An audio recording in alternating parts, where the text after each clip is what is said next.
What's up, guys? Airsoft Man 819 here again with another video. I apologize if my video format changes and the quality of my video changes. I always mess with the settings on my webcam, and I also mess around with the video format I use. I do reviews on my table sometimes. I'm also going to be doing videos from my armchair here.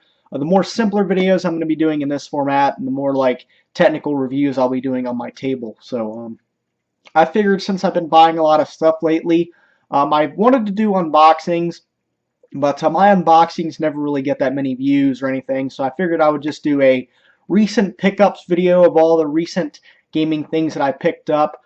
I figured that would be a little bit more interesting. Most of my pickups, actually all, have been PlayStation related, whether it's the PlayStation 1 or the PlayStation 2. I noticed that my Sony PlayStation collection was kind of small, so I figured I would start expanding on that. So I already talked about this. This is my 1001 model PlayStation 1, my audiophile model, the rare first model PlayStation that I picked up at a thrift store for $15. It's worth somewhere around 30 or 40, which is over double what I paid, which is good. But I have ran into a couple problems with this PlayStation. These were notorious for being unreliable, and this is no exception. It does read discs relatively reliably, if that's even a word, but it just acts strange. Like, I think there's a fuse blown that's connected with the controller ports, because it will not recognize any analog controller, whether it's a DualShock 1, a DualShock 2, anything with analog it will not recognize. So I think I'm going to have to go in there or have somebody fix the controller ports for me. Other than that, it actually works pretty reliably.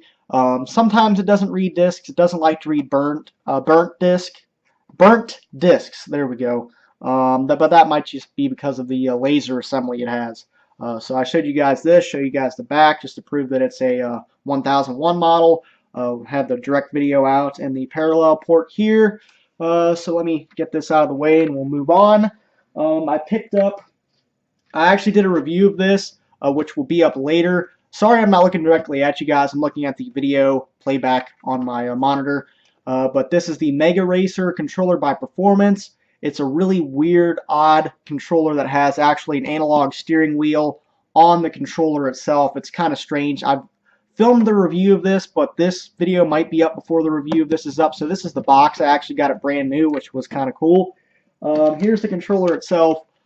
Pretty weird. The quality really isn't that great, but it's actually pretty cool. So you got the analog steering wheel here. Talk about this in a little bit more detail in the review. So we'll set that aside.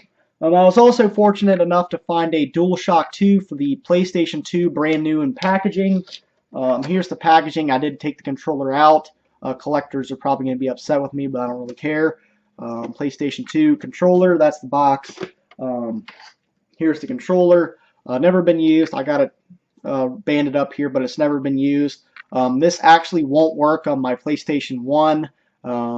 That's how I figured out that it doesn't like analog controllers for some reason, which I'm going to have that fixed. So I also picked up a few original PlayStation games. Actually, 2 of the 3 of these are a bit expensive. I picked up Doom, the custom PlayStation edition. This game is relatively collectible, and it's not cheap. The only reason I found this cheap is because the case was broken. I was able to repair the case. I actually had another PlayStation case lying around. But normally this game sells for well over 20 bucks. I got it for like $16.99 because the case lid was broken, but I very quickly replaced that, and now it's probably worth upwards of 20 to 25 bucks. So that's pretty cool. I have Crash Bandicoot Warped, which I've heard is the best Crash Bandicoot game. I haven't really been able to play it a whole lot because of my PlayStation being on the RAG. This is the custom holographic edition, I guess. I didn't pay a whole lot for this either. I paid like 15, 16 bucks. This is the black label, so it's a little bit more rare. So yeah, and we also have 007 The World Is Not Enough, the PlayStation edition. I heard this edition of the game was not as good as the N64 edition. I have yet to play it once again because my PlayStation's acting weird, but I do look forward to playing it. This is almost in brand new condition. But this game really isn't collectible. It's pretty cheap. I heard that it wasn't as good as the N64 edition, so I don't expect a whole lot. But this is like almost brand new, and I got it pretty cheap. I got it for like $5. So this has been my quick video game pickups video. I hope you guys enjoyed it. I will be making more as I collect things, but I really don't have a whole lot of money coming in, so there's my phone going off. But I don't have a whole lot of money, so collecting takes time for me. But as I collect things, I will be making more videos. So I hope you guys enjoyed the video. Stay tuned for more interesting videos from the Airsoft Man 819 channel. Peace out.